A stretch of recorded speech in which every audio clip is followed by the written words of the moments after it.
Fala galera, essa aula a gente vai fazer aqui uma análise das propriedades gerais dos compostos iônicos. Então, os compostos iônicos são aqueles que são formados por ligações iônicas. Quando a gente pega os livros em geral, a gente lê logo isso aqui, né? Os compostos iônicos têm presença de retículo cristalino, ponto de fusão e ponto de ebulição alto, solubilidade boa em água, conduzem corrente elétrica só no estado aquoso e fundido, no estados sólidos eles não conduzem e são quebradiços. Mas qual seria a ideia para você entender essas propriedades? Então olha lá, gente. A ideia é a seguinte: quando tu pensas no composto iônico, você não tem que pensar que só tem um íon lá, tá? Um íon cátion e um íon ânion. Como assim, professora? Por exemplo, o sal de cozinha, o pacote de sal de cozinha. A gente sabe que a fórmula do sal de cozinha é NaCl, que é o cloreto de sódio. Estudamos na última aula aí, que os íons são Na+ e Cl-, não é isso? E a força de atração eletrostática é a nossa ligação iônica aqui entre eles. Você não tem que imaginar que dentro desse pacote só tem um íon sódio e um íon ânion. Não, tem milhares deles, tá? Dentro desse pacote. Então, quando eles se acoplam da maneira que eles fazem, eles formam uma espécie de retículo cristalino. Ou seja, cargas positivas e negativas, tá? Uma carga positiva, que é no caso do nosso exemplo, que seria um Na+ aqui, tá? Essa carga positiva, apenas um Na+, ele acaba recebendo a atração de todos os outros cloro- da substância. Assim como um cloro- acaba recebendo a atração de todos os outros sódios+. Então imagina, você já sabe que uma carga positiva se sente muito atraída pela negativa. Os opostos se atraem fortemente. Imagina um íon positivo sentir a atração de todos os negativos. Então, essa ligação aqui, gente, é muito forte. A ligação é uma atração eletrostática altíssima, tá? Deu match entre eles aqui. Então, é muito difícil, tá? Você desfazer essa ligação. Neste retículo cristalino, que é a forma como eles se colocam, tá? O teu composto iônico acaba se apresentando no estado sólido. Então, vamos raciocinar. A atração aqui é forte. Para você romper, você vai precisar de muita energia. É como se tivesse um casamento com duas pessoas que se dão super bem, né? Atração fortíssima, e para você romper, você vai precisar de muita energia, muita fofoca para romper. Então aqui é a mesma coisa. A atração é muito forte, você vai precisar de muita energia. É por isso, gente, que o retículo cristalino do composto iônico, ele apresenta alto ponto de ebulição. E por estarem completamente atraídos, o ponto de fusão, ele também é o que, galera? É alto, tá? Então, ponto de fusão e ponto de ebulição alto, porque as forças atrativas é que elas são muito fortes, tá? Quando a gente fala de solubilidade em água, o que você tem que imaginar nessa solubilidade em água? Imagina você jogar água aqui, tá? Jogou a água. Tu concorda comigo? Se a água entrar aqui, já vai haver uma certa distância entre as cargas, ou seja, o positivo e o negativo já não vão estar tão próximos, tá? Então, olha o que acontece. A água, galera, ela é H2O, né? Então tá aqui, olha. H são os dois hidrogênios e o oxigênio. Gente, o hidrogênio, ele tem uma carga parcial positiva e o oxigênio, ele tem uma carga parcial negativa. A molécula de água, ela é o quê? Polar. Professor, o que é polar? Apresenta dois polos, tá? Um parcialmente positivo e o outro parcialmente o quê? Negativo. Olha o que acontece.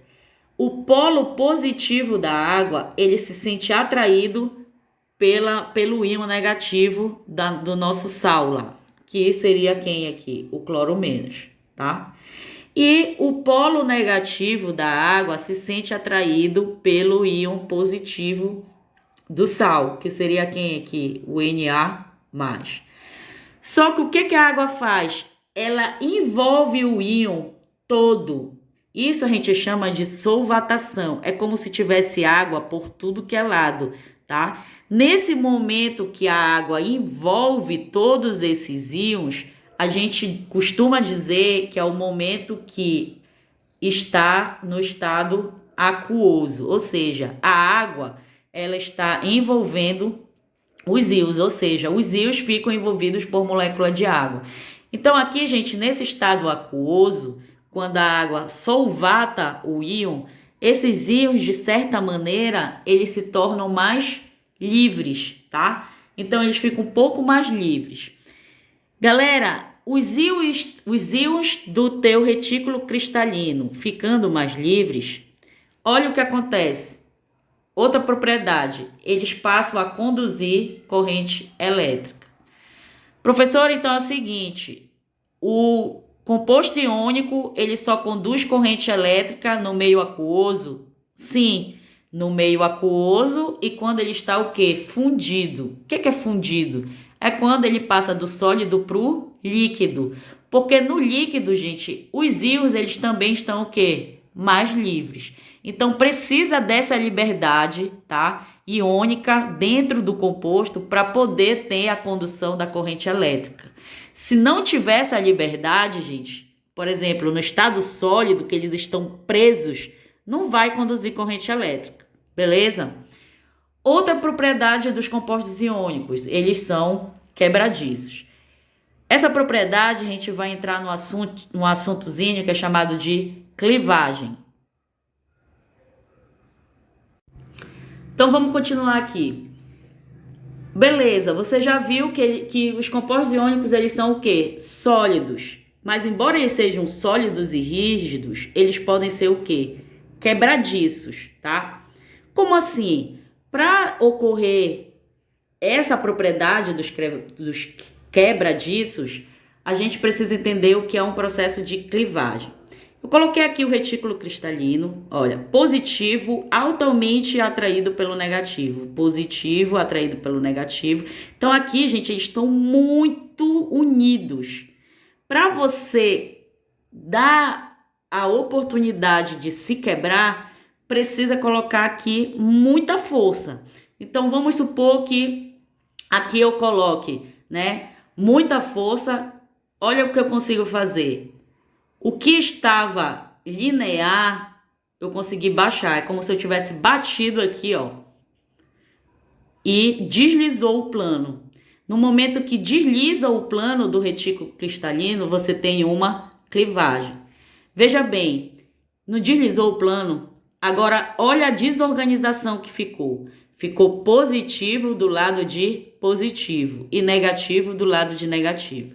Gente, isso daqui vai dar certo? Não, porque quando as cargas são iguais, elas tendem a se afastar. Então aqui, gente, a tendência é que eles se afastem, tá? Eles não querem mais ficar perto, porque na hora que eu clivei o composto, eu desorganizei. Naquele momento, teve um deslize do plano. Então, se a tendência é que eles se afastem, acaba criando lascas, tá? Esse quebradiço acaba criando forma de lascas e aí você consegue fazer a quebra, né? A clivagem desses compostos. Existem algumas imagens que eu vou colocar aqui para você no finalzinho, para você ver a diferença, né? De uma maneira que um composto se quebra para outro, porque depende muito de como esse retículo cristalino ele está presente dentro do composto iônico, tá? Beleza, gente? Então, a gente entendeu que os compostos iônicos, eles são o quê? Sólidos e rígidos, né? Porém, são quebradiços. Pontos de fusão e ebulição são altos, porque precisa de muita energia para quebrar essas ligações, tá? E eles estão altamente atraídos um pelo outro. Tem solubilidade em água? Tem. E quando a água entra, ela fica no estado de solvatação e faz com que esse composto iônico conduza a corrente elétrica. Então, nós temos aí o estado aquoso e o composto iônico também conduz no estado líquido, tá? No sólido não conduz. Estado aquoso e estado líquido, a gente tem os nossos íons mais livres, né? Então é por isso que eles conseguem fazer essa condução da eletricidade. E por fim, nós vimos que eles são quebradiços e entendemos que a clivagem é esse deslize do plano do retículo cristalino. Beleza, gente? Espero que tenham gostado. Eu vou colocar aí no finalzinho algumas fotos, tá, dessa clivagem. Dê um joinha e comentem aí se gostaram.